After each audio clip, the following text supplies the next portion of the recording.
Hello. So today I want to talk to you about the game Rheinländer from Rainer Knizia. And as you can see, this gorgeous artwork is from Ian O'Toole. And this is a game that originally came out in 1999, I believe.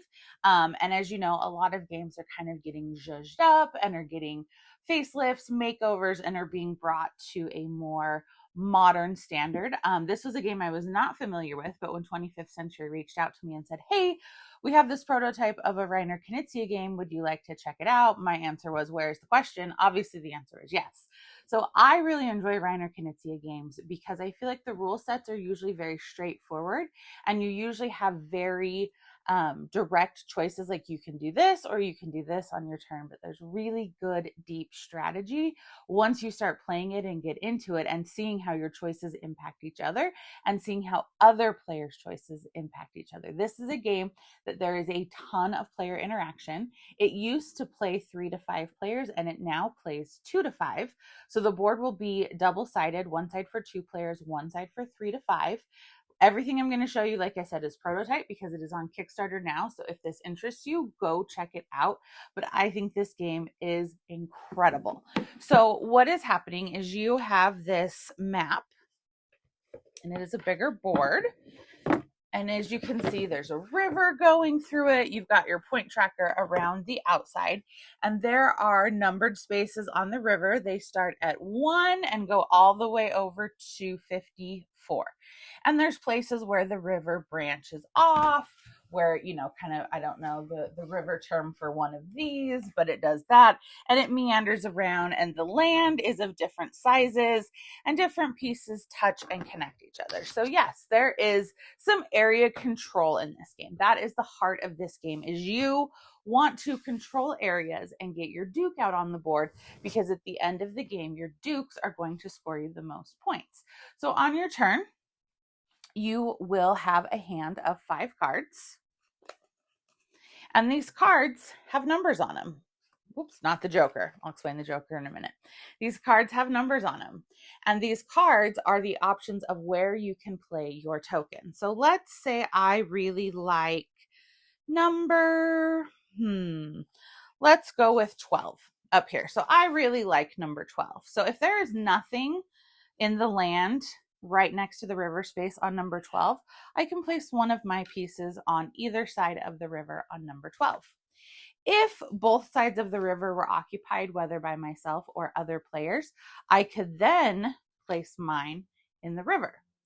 And if I want to play card 12 and the river and both land pieces are occupied, then I use this card to place out one of my pieces somewhere on the map, not adjacent to another player. That is very important, that it cannot be adjacent to another player. Then you draw back up to 5 cards and play keeps going around. Okay, this seems really simple and basic. Where's the game? Well, as you get 2 or more pieces next to each other, this is now, we've got a little duchy. This is now a blossoming city, and we get to throw our duke out there. And our duke's going to earn us some points at the end of the game. However, other people can come along with their own pieces, and they can then add some of theirs to here. So let's say somebody else was getting the option to play cards, and let's say they played the 14, which is right here. Well, guess what? The 14, because they played the actual number, they can place right next to us. That's totally fine. They don't have to go on the other side of the river. And let's say maybe we didn't have a duchy yet, because a duchy is 2 or more, and we've got this situation going on where we're not touching. Well, let's say I play the 13 card. Now I've just connected all of this, and I have more than they do, so I have the majority. But then let's say they somehow manage to get the 15 and the 16. They now have the majority of this connected area. So I'm going to get a few points. I'm going to get to score a few points because I lost my duke. So when that happens, you get to score some points. So when you take over majority, you are giving your opponent points, and they now control this area. So as you can see, control can go back and forth. You have a couple other things you can do. So you have, and everybody has 3 of these wall pieces that you can place on your turn in addition to your other move, but you only have 3 of them, and they're all identical because they're essentially not your wall. You get to place it, but once it's placed, it is there for the game. It cannot be changed. So let's say that I saw this happening, that I had my Duchy of 2 and they had their Duchy of 2. And I'm like, oh, no, you are not coming for me. And there's now a wall there. So this is separated. These cannot merge.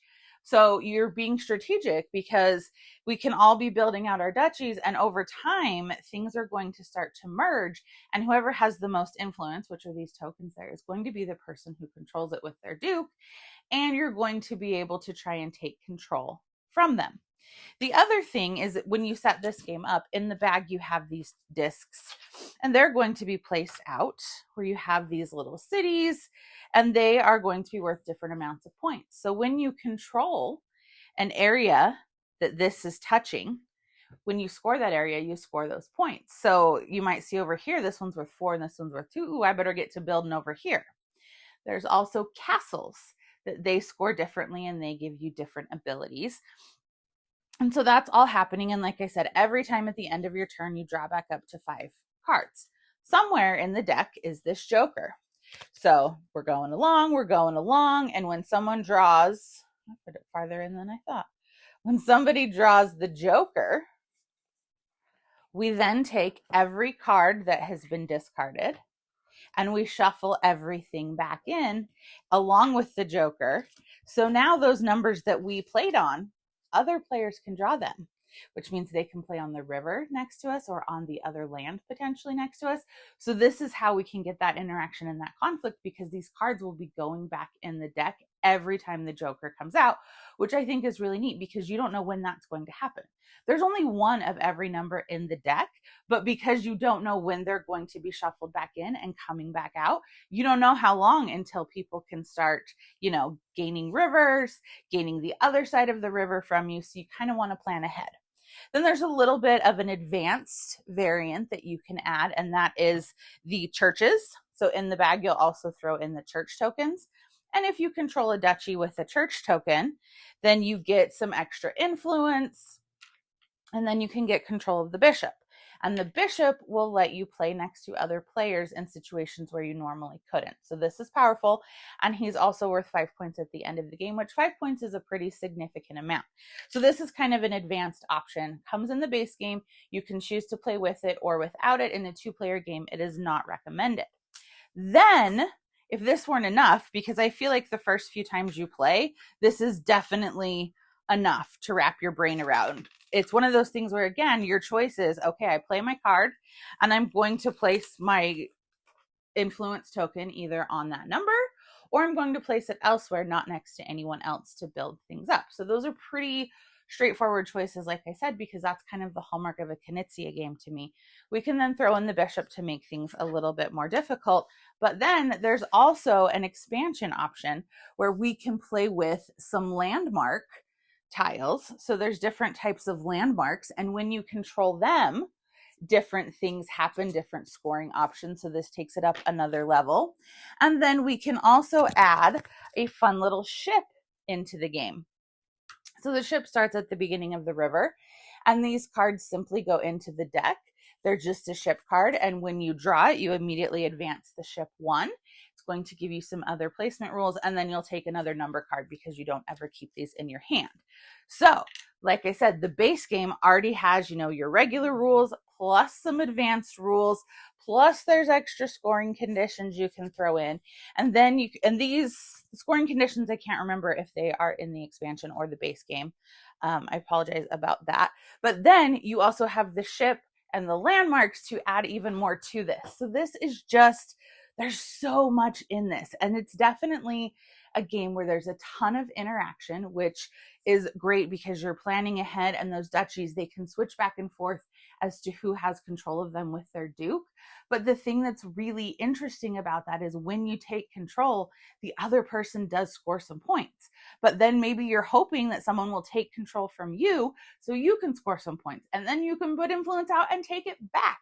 So there's definitely that tug of war. And when you're playing with up to 5 players, there's a lot of things going on. And as duchies are merging into bigger and bigger ones, it becomes really important to have control of those large ones. So you don't want to lose control once they're really built up.